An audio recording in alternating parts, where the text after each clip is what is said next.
right, so my name's Dave Creighton. I'm from Seagate, and one of my key responsibilities, aside from product planning and roadmaps, is around ecosystem development, particularly in the area of reliability. This is Curtis Stevens, and he's one of our standards gurus, and obviously you heard him talk and answer a lot of questions about what's going on in standardization. Both of those will be a key topic for today. So today we're going to talk about drive regeneration and enhancing fault tolerance in data centers. This is really around the depop functionality and some of the other HDD tools that are in place to help manage this process. Okay, so here's just a quick look at what we're going to cover. So first we're going to go through a few slides about some of the data center challenges. These should be very familiar to many of you around fault tolerance. We're going to talk about how how we are and will continue to expand the fault tolerance from really the sector to the head level. And then Curtis is going to talk about what we're calling data safe, what was called data preserving a few talks ago, drive regeneration, depop options, and some of the things that we're working on toward the future of expanding that into CMR devices. Okay. All right, so first, just to kind of level set, and this actually came up a couple times already, replacing or rebuilding drives in a data center is really expensive. There are a lot of things that go into this, right? If you fail a hard drive, obviously it's expensive to have a service call, have a technician go out there and replace it. There's also all of the processing and shipping the drives around, but there's also network impact. If you have to actually rebuild the drive, there's storage availability downtime. All of these things, result from a hard drive, and as you failing, and as you expand the capacity of those hard drives, that problem becomes larger and larger, that blast radius. But there's also, millions of drives getting shredded every year, so there's a significant sustainability aspect to this. If we can keep drives in use for longer and manage through those failures, right, that is a big carbon impact and helps us, reuse those materials and continue using them even beyond their service life.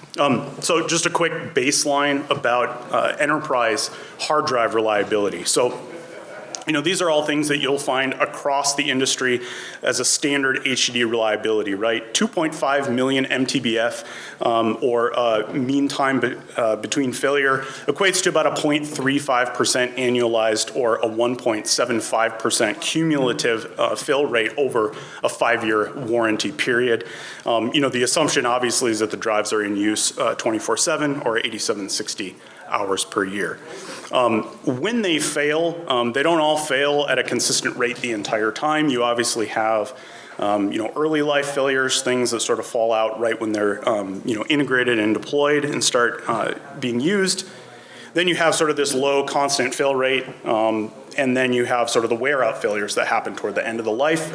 Typically, that can go even beyond the warranty period. And what we want to be able to do with the depop features is really bring, if you look at the sort of middle section of the low constant fail rate, we want to bring that down, right? So we're not failing the entire device. We're only failing, for example, 5% of the capacity that actually goes bad. And then the wear out failures, we want to extend that, push that further to the right as much as we can to continue using those hard drives for as long as possible. Now, in an actual storage system or in a rack or in a data center environment, HDDs are rejected at a higher rate than this, right? You typically don't have just 0.35% get rejected because there are a lot of ways in which you can cause problems, and there are a lot of different components that aren't just the hard drive that can result in a system or a group of hard drives going down, right? There are system-wide offline events that are tied to performance, right? A couple of them have been mentioned in previous talks already. You can have excursions, and then the heavier workload and the higher temperatures you have, all of these things can accelerate those failure rates. Typical rejection target is something less than 1% per year. And as you'll see here in a second, not all of those are actual failures. And some of them that are failures are single head failures. And so when we take a look at the telemetry data and when we're looking at large hyperscale deployments, we've categorized what we're seeing into really 3 different high-level groups, right? The first group is an NTF. This is where, we actually we dig into all of that drive telemetry data, and we can't find a particular issue with that unit, right? This doesn't mean that drives don't actually fail. It means that it's very difficult to diagnose. When a system has a problem, it's sometimes very difficult to diagnose which unit or group of units or even which components that may not be the hard drive are causing that system to have issues. And then some portion obviously may fail again and land in one of these other categories. The second group is really the one that we want to focus in on here. This is the category that can be resolved, or that are single head failures that can be resolved by this depop process or drive regeneration. And the number that I want to focus you in on here, what we're seeing from the field data is that 40% or more of the failures that happen on a hard drive are what we'd call single head failures. It may not be that exact percentage across different environments, but this is, by and large, a trend that we're seeing as we look at the telemetry data. A very significant portion of these failures are actually just one head or one surface, and they can be depopulated and continue to be used. And just a side note, right, it was mentioned earlier that on a 20 head or 10 disk drive, that represents only 5% of the capacity. And in the past, we've been pulling the drives out, or they've been flagged and taken offline, but really 95% of that capacity is still good. And so at the end of the day, hundreds or thousands of potential rebuilds or service calls can be significantly reduced or prevented entirely by utilizing the features that we're going to talk about. And then, typically the smallest group, but another important group is failures that are, obviously something else other than a single head issue, and these are recommended for decommissioning. So I know it's a very high level categorization, but knowing that 40% or more can fall in this single head category means that there is definitely a big opportunity here. Okay. So when we talk about expanding the fault tolerance from that sector level and managing through an entire head level issue, there are a few different things that you want to be able to do as you manage through. And on the left is sort of the task that we're trying to achieve at the system level. And on the right is the HD technologies that we have in place, the features that are standardized that you can utilize in order to achieve those tasks. And so the first one is around failure detection. So we'll talk a little bit about what's in the drive for device telemetry and the get physical element status. There were some questions earlier about that, and so we'll dig into that a little bit. And then you want to be able to know precisely which locations are good and which ones are bad. And you can utilize the standard feature called the LBA status log in order to get that list of LBAs and understand their current status. And then lastly, you may want to then regenerate the unit, right? And this is the storage element depopulation feature set, and there are a couple different versions of that we'll cover. Okay, so first on detecting the failures. Okay, so it's not always easy to figure out why a drive failed or which part of the drive failed. And it really comes down to a combination of a lot of different types of system monitoring, drive telemetry data, both at the drive as a whole level, but also head parametric data that is being monitored in the drive. And then there is a get physical element status field that is defined here. On the right, you're looking at a flow chart, which essentially just from the ACS spec, which essentially just outlines how you poll, two different methods for polling this physical element status field. And the preferred method is typically just regular polling by the host of the physical element status fields. But for some devices, there's also an asynchronous alert option. Not all devices support that, but it is available in the device statistics notification feature. And then just a couple of comments about this get physical element status. So, each drive vendor has different algorithms in the drive that are used to detect when a particular head has gone bad. There are also the concept of predicted head failures and actual, head confirmed head failures, and both of these can be utilized depending on the internal algorithms, but ultimately they get populated in this same field regardless of vendor in the get physical element status. And it also tells you exactly which head is a failed head and a candidate for going through the depopulation process. Okay. So next, you want to be able to know, once you see that there's a head that's failed, right? You want to be able to know which LBAs in that head may be still good, and you can read data off of them in order to help support the entire rebuild process and perhaps speed that up significantly. And for that, we use the LBA status log. So here's just a little snapshot of the block for the get LBA status command.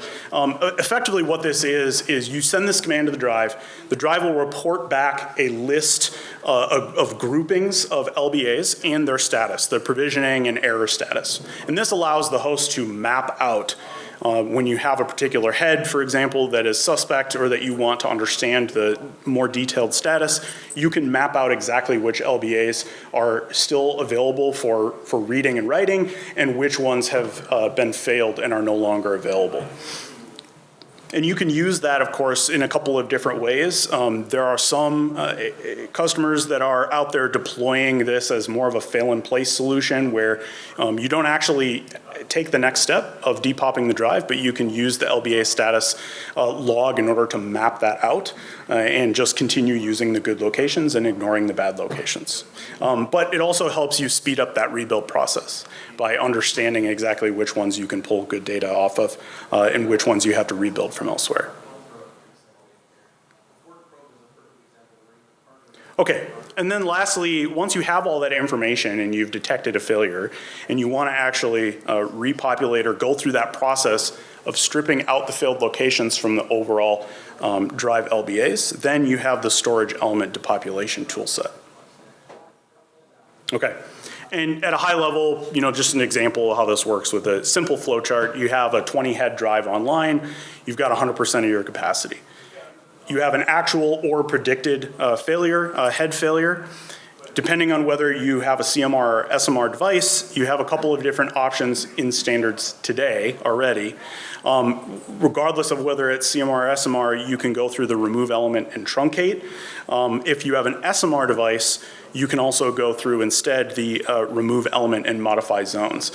The remove element and truncate requires a full reformat. Right, so you actually lose your data that was on the drive. You can, then have to rebuild it, reformat the drive. It comes back with 19 heads working and 95% of the original capacity.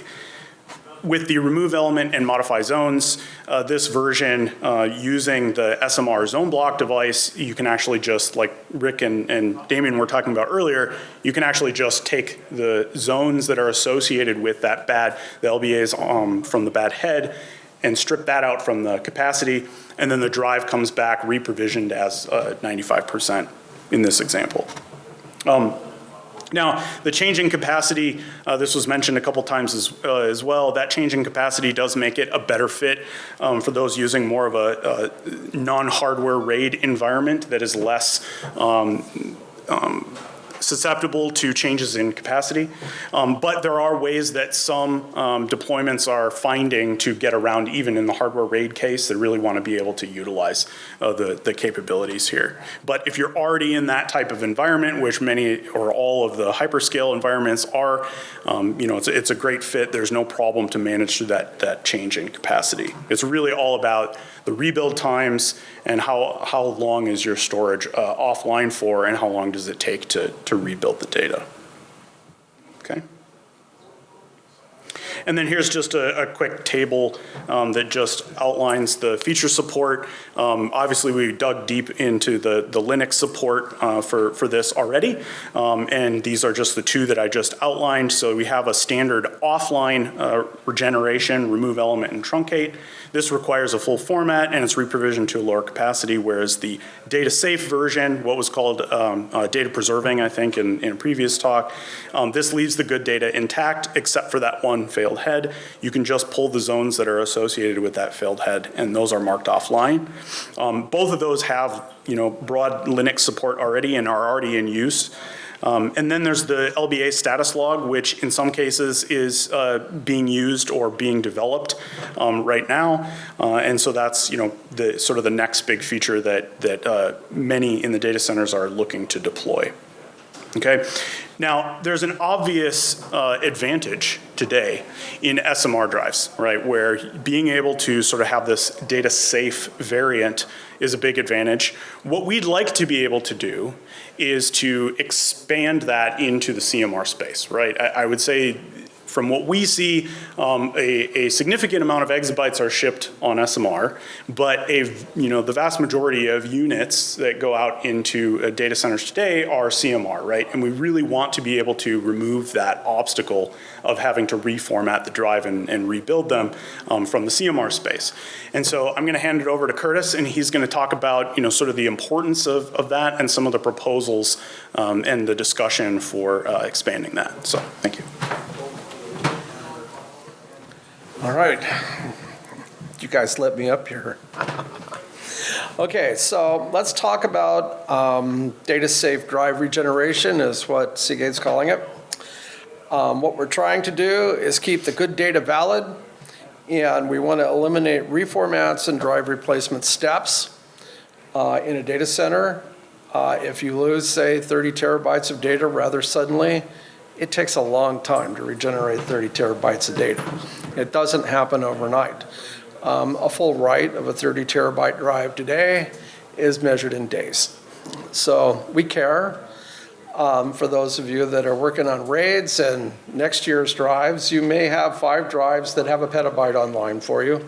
And a petabyte takes a really long time. You'd like to keep them running.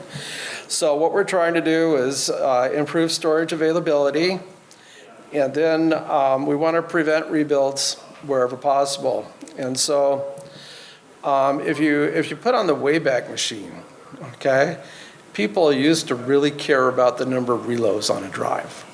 And so you got a grown defect, 1 sector, 2 sectors, that drive is dead, throw it away, right? Today, that's not the case. Grown defects can actually get quite large, and people continue to use their drives. You don't get smart trips on it so quickly, and the drives stay in service even though you've relocated a lot of data. And whatever that random relocation of data is, whatever little wiggle you get in performance there is okay today. As we go marching forward and drives are getting larger, a head going offline is 5% of your capacity. In most data centers today, they maintain a free space of more than 5% of the capacity of the drive. And so the data on the drive can still fully be there, and the head could be gone. So I'll move forward here. So with the existing zone-based systems, host-managed SMR allows you to establish a blast radius, if you will, and you can have all the heads being fully functional, and then you can have a single head failure, which today would take all of your heads offline and say the drive has failed and here comes technician to fix it. But with failed head depopulated, you just lose the 1 disk of data. It's very rudimentary in what it is on the screen. So with 20 heads online, SMR drive is working at its normal 100% capacity. You have an actual or predicted head failure. You have the option of backing up the content of the target zones. And then you can do remove element, modify zones, and the drive is suddenly working again with 95% of its data. It seems fairly straightforward. you do have the ability to look at the LBA status log if you have a predicted head failure in the remove element and or get physical element status command. And you can actually see the ranges of LBAs that are affected by that head and actually know before the head goes offline what data is going to be affected by it, so that when you remove the head and you get all these zones that suddenly go offline, you will know exactly which data you need to regenerate before you do it, which means you could copy it out of there instead, or you can use whatever system processes you have for relocating the data. So once the head removal is complete, you can use your report zones command and you can see what's offline. And existing data in remaining online zones is totally unaffected. So this is available today. I think we all have it. So this is a process that works very well in SMR systems today. Some of it depends on how you design your objects.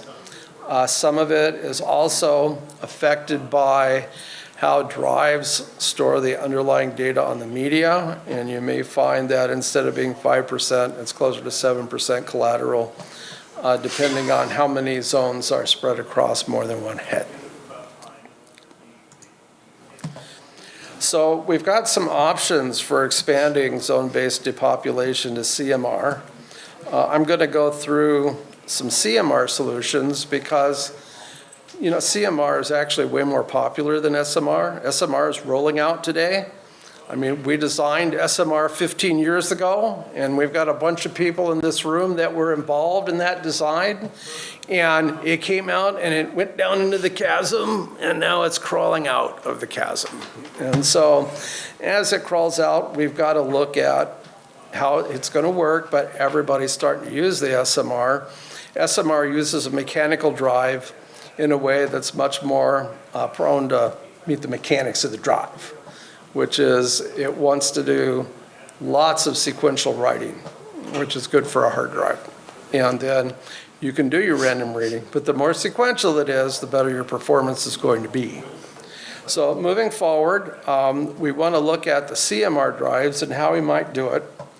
The first solution we're looking at is expanding zone-based depopulation to CMR. Today, the standards do not allow you to have a CMR drive with just zones. Regular zones, report zones, all of that business, they exclude it. And the second thing they do is say that it's a different device type. And if we make a CMR drive and put zones on it, we want it to be a hard drive, a block device is how it wants to be seen. And we want the host, if it cares, to be able to do report zones and see things. And if you expand depop to work on a CMR drive, you could actually see, say, 256 meg units go offline just like they do with SMR. And you could discover that before you do it and be able to relocate that data or just invalidate it. So the benefits of this are it keeps your data online, it prevents rebuilding 95% of your capacity, the end of the drive stays in the same place so the drive didn't get smaller, things like that. So this is actually a closer fit to a RAID environment because the drive size doesn't change, although it does invalidate data on the drive, so there would be some regeneration. And if you allowed smaller zone sizes in this environment, it would allow the drive to wear level its data better. The challenges of this, doing it in zones, is today the granularity is a bit large. So there will be more collateral damage from zones that span heads. And the average LBA loss is predicted to be, for us, about 7% when you do that. But even 7% of a drive fits within people's operating parameters, and it keeps their data online. All right. Second option is LBA status log. This has actually been implemented in some systems and tested. And the LBA status log, when your get physical element status reports that a head is moved from being perfect to maybe starting to show some wear, or even failing. You can look to the LBA status log to see what is affected. And I know an OS and a file system that's capable of comprehending the data returned could in fact just decide not to use that information. This is available to you today. The LBAs that are reported that are not bad yet but are going bad may be good for a year, maybe more, or maybe they're only good for a month, but they're there and they're still good. And most file systems today have a way to say this area is not good and this might fit it right into that architecture if it was large enough. But you do have to be able to comprehend possibly a lot of entries, say hundreds of thousands of entries for a single drive. We're looking at architectures which may move that down to thousands for that data. But if you're able to do that, then you can just keep on using the drive the way it is with the data that's valid and use your system. So, like we say here on this slide, can result in millions of entries, and it could be, we found it to be potentially challenging for some systems to be able to keep track of that much, because if you look at, let's say, 100,000 entries on one drive, and then you have 100 drives in a system. Okay, do I need to say anything else? So anyway, this one is being investigated and some people are actually using it today. So just food for thought on that one. Next, we'll call this Drive Managed Regeneration or Depopulation. This is one that I'm currently floating around and it's something to think about. This does not require anything to be done in standards to implement. So when a head becomes bad or unhealthy or fails, the drive automatically starts redirecting LBA accesses targeted at the failing head to a good head. So the host is informed that a head went unhealthy, but no further action is necessary. You can continue to use that drive as long as you want. Or you can start to go query and find out what was going on with the drive, and maybe you know you want to take some action, but you can take it at a time of your own choosing in this case. Whether it be when the load is really down 6 months from now or immediately. But operation of the drive would continue normally with this case. It requires the drive to have available free space on it, which most systems do. The host issues trim commands to inform the drive which LBAs are unused. And then we're going to use what we call optimized provisioning to report the free space when the free space levels have dropped. So you're familiar with thin provisioning.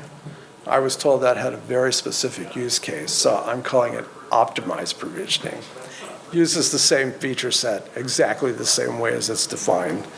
And so if you're turning around and you've had a head go bad and this stuff is going on and you continue to write to the media and do your reading, it'll all work. And if you reach a point where the drive gets too low on available media, then you'll get a notification that you're running low on media. And this can lead to write failures after a period of time if you use up more than the remaining 5% of the drive. But in that case, you get a media failure that says, media unavailable, free up some media, and you can continue working. So if you go to issue some trim commands, suddenly the drive starts working again. So the benefits of this are depopulating a head becomes seamless. It just happens. And so the host is identified so that you know. And this works well for both RAID and erasure-coded systems. It works the same way. So one of the issues with RAID, and there are still, amazingly, there's a lot of RAID going on. one of the things it does for RAID is it cuts down on broken RAID sets due to regeneration failures. So if the drive remains up and running with a head failure, when you do a regen, if anything happens to the sources, if you got RAID 6 running, maybe you have 2 sources, but it still happens. 2 sources die while you're trying to do your regen. It doesn't have to be the drive you're regenning to anymore. The drive you're regenning from is still valid and working. So if one of those other drives dies, you can take to regenning that. And if one of those drives is this, okay, it keeps working too. And so it gives you a system where the drive can take a lot of hits. You can have 1 head fail, you can have 2 head fail. The drive keeps running. And I know Dave didn't go into the percentages as much, but if you allow for 1 head failure, you take that MTBF curve and it goes way up, okay? So drives just, that 40% of drives that have head failures goes down, I mean, like way down. So the challenges here, though, are the drive needs to receive trim commands. I've had several people in the Linux community assure me that if I report that I support trim, you will send them. So I'm looking forward to seeing those trim commands work. This does require free space inside the drive for doing this remap. Nobody wants to over-provision a hard drive. This is not where we're going. If we take away some of your space, then people say that's capacity I could have been using, you know? So we're not going to over-provision a drive, but we are going to give you a way to tell a fill level. So you'll be able to say, you know, when you're within 3% or 1%, you know, give me a warning so that I know. And then at that point, you may choose to do one of the offline depop ops, which would straighten out the drive and make it so that there's none of this stuff going on. The remapped LBAs create a need in the drive for garbage collection, and the average access times of the drive over time, if you're doing this, can start to vary. So in other words, just redirecting, let's say, a track's worth of LBAs from here to this other place, right? You don't feel that. But when you go to write some other parts of the media and they can't go to where they're supposed to, they have to go elsewhere, then you start to get another remapping. And now, while the actual data unit access remains about the same in performance, the seeks start looking a little choppy after a while.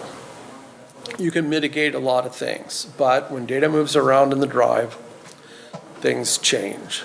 And so we have to be a little bit more forgiving. Okay, well, we've got a little time left for Q&A. So thank you all for listening. I can see everybody is snoring away, waiting for lunch. If you guys got any questions, now's the time.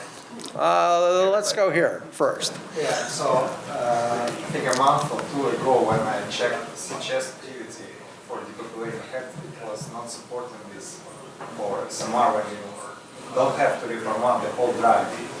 When it will be roughly released, or maybe it's already released? Yeah, that's available now. Yeah, already released, yes. And is there an option to somehow to extract from the VA log when I have the pre-failed head, it's not failed yet, but I want to get the list of the zones potentially affected by this. Is it possible?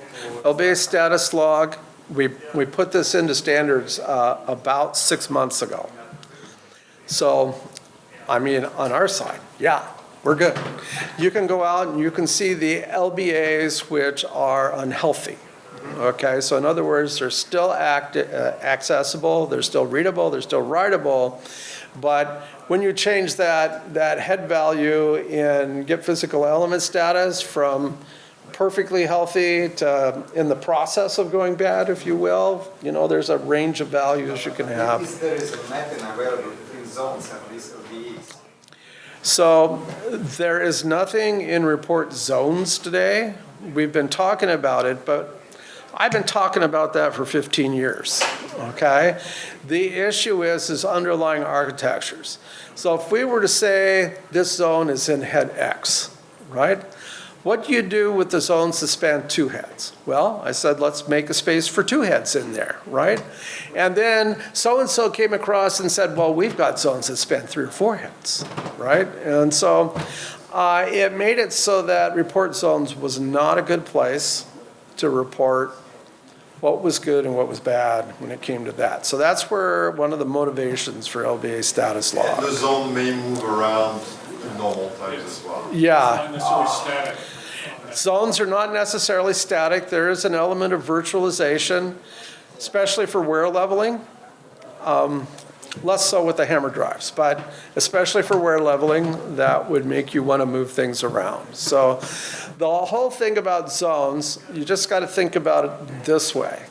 Within a zone, you don't expect more than one head switch, and within a zone, you expect to see some track-to-track switches, and that's it. But virtualization means that zone can be here, or it can be over here.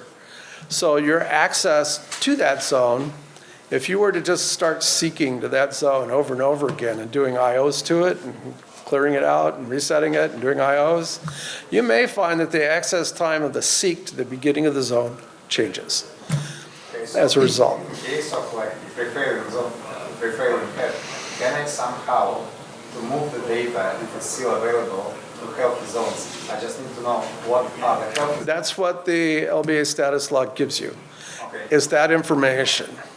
So At that point of time, because it's virtualized, right? at that point in time. So the LBA status log will give you statuses when you read it, but it's a snapshot, and those statuses can change at any time. However, there are some kind of like foundational principles behind what goes in there, and if what goes in there is head-based data, then you won't find it moving around as much, because you're looking at a logical access, a window into a physical thing, right? And if things are sliding around, things are sliding around. Okay, I think, Bill, you had your hand up. So your last part of your talk, you talked about autonomous depop or something, I don't know what you want to call it. It had some similarities to drive managed SMR in that performance predictability is diminished somewhat. Do you think that it will be any more successful in the enterprise space than Drive Managed was, or host-aware was? I am so aware of that stuff, and I was right in the middle of it. So this is being designed differently because the data that's good does not start moving around. So if you looked at a Drive Managed SMR hard drive, and we had a discussion on that earlier today, and you put that in and try to make it your boot drive, my test showed it took 5 minutes to boot Windows, sometimes longer. And it's because the data gets all tangled up in the management, and you get it and you're writing it. And then we added hints, right? There was hints. So the OS could say, I need this for boot, and it would place it. Stuff like that. This is not that. This is, I've been using the drive for 4 years. Warranty on the drive is 5. Let's use it for 5 years, okay? And it basically gets your failure rate, the backside of the bathtub curve, moves across the line so that the drive keeps working. I understand that, Yeah, but I'm saying that taking the control of the depot away from the host. I'm doing this, I know which zones, if it's zone-based, I know which zones I can't use. I understand the performance I'm gonna get. right. Versus the drive, moving data around, there's indirection, potentially a lot of indirection, could affect the performance, not as bad as a drive managed SMR, but noticeable. Do you feel that that's going to be acceptable to the enterprise space? So if we look at the enterprise space and not the cloud space, The only thing I want to do with this feature, 10 minutes, all right, I can keep talking. The only thing I'm trying to do with this feature is save broken rebuilds. That's it, right? And I believe that I have had an IBM presentation that they did back in the early 2000s about the lost 300 terabytes in their data center, right? Because of broken RAID rebuilds. And that data could never be made to work again, right? Today, in those same environments, I suspect it's more. And the more you go in your hardware RAID, let's say you do a RAID 6 or a RAID 60 or whatever it is you're doing today, you put more drives out there and all it does is slow you down, okay? The more redundancy in the RAID, the slower you get. And you only do that because of broken RAID rebuilds. That's the only reason. Failed drives cause problems. And the goal is to be able to, when a drive fails, to be able to rebuild that data on another one and put it in service. And during the time of that rebuild, you're vulnerable. What this does is makes it so you're not vulnerable during that time. So that you can rebuild it, your RAID can continue to operate, and you will still have data integrity even though you're replacing a head at that point. Because it just keeps going. So you can have this drive report a head failure. You'll get that report. You can decide you want to regenerate that data, fine, but during that time, if another drive reports a failure of some kind, a sector took too long to access, so, that drive is bad, flag it. I mean, that's my favorite, okay, because the data is still good on that drive. You enter this mode that says, okay, we had a failure, but we're still running. And the drive will keep running. And then while those two drives are off doing their thing, your RAID data integrity is still 100%. And if you have a write come in, you can keep running and you can do the write, and yeah, it goes to another spot on the drive. But your RAID integrity is still maintained and you don't lose that 300 terabytes, which is like one drive, 10 drives from now. It's being maintained if you get the failure on unused space. If you get the failure on used space, it's not maintained. Well, if you, hold on, if you get the failure on used space, that's okay too, because you can regenerate on the same drive that's there, right? Wording you said it's not maintained, the RAID integrity is not maintained. You have to rebuild it. You have to remake the part that was failed, yeah. But instead of remaking 100%, you're remaking 5%, right? Okay, fair enough. I'll just say reduced. I should have said reduced. I'm a standards guy. I know the difference. So, okay, we had a question up here. Yes, question. What is the relation of read-write locality and the probability of head failure or wear out? Is this some straightforward relation, or it is just some potential manufacturing thing related that some head is to fail faster than Well, it depends. Okay, so a lot of the head failures are for environmental reasons, okay? You have a fan in a chassis that's vibrating a little bit more than it should, okay? And that's affecting 20 drives around it, right? And eventually those drives are gonna start to report failures. And what happens is drives start relocating sectors in the presence of that vibration, trying to fix things. And pretty soon, you're at a point where your read error rate goes to being an unacceptable number, or your write error rate goes up to being an unacceptable number. That, when those error rates get above a certain point, that's where you say a head has failed. That's one reason a head failed. Signal strength is another reason a head fails. Most of these failures do not occur immediately. Okay, so the bathtub curve does have a front end. You get a brand new drive right out of the baggie. You plug it in, you turn it on, and it doesn't spin up, okay? That happens, okay? You get past that, you get past the first, whatever it is, first 1,000 hours or so, maybe less. And the drive is then in the flat part of that bathtub. So very few failures occur during that flat part of the bathtub curve. But when you get the back end, you're looking at wear and access patterns to help you with wear, okay? Where maybe there's defects in the loop, okay? That can happen too. And you see that as you get towards the back end. And all of our drive manufacturers, we all have metrics we're keeping.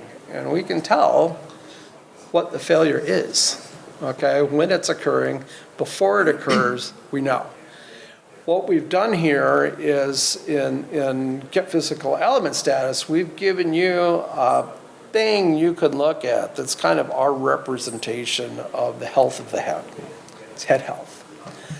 Can I add? Go ahead. As far as direct to the locality, right, the probability of failure, right, it really depends on the fail mode, right? Many of the types of single head failures are not more likely, for example, on the top or bottom of the drive, right, if you're talking about like physical location, right, if that's the question.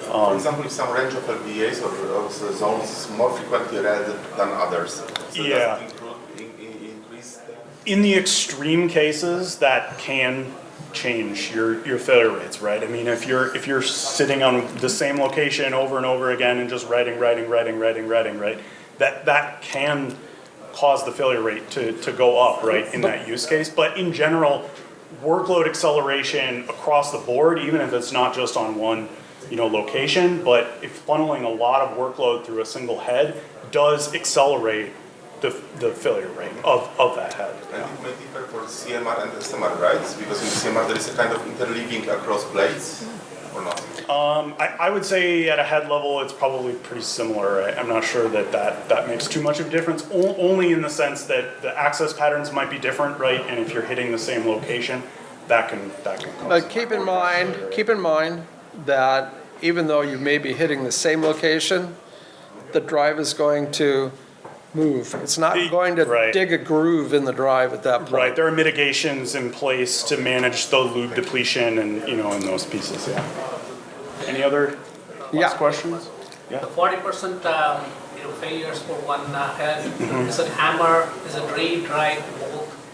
So it's really kind of all different types of those failure modes. And the 40% is it's a very common theme that we're seeing as the telemetry data comes in. It's actually more than what you might expect, right? But 40% is significant enough to where it actually covers a really significant portion. So But it's still, Hammer specific. not hammer specific, no. it's still, of that 40%, it's still about 60% reed head. And it's down around 40% right head.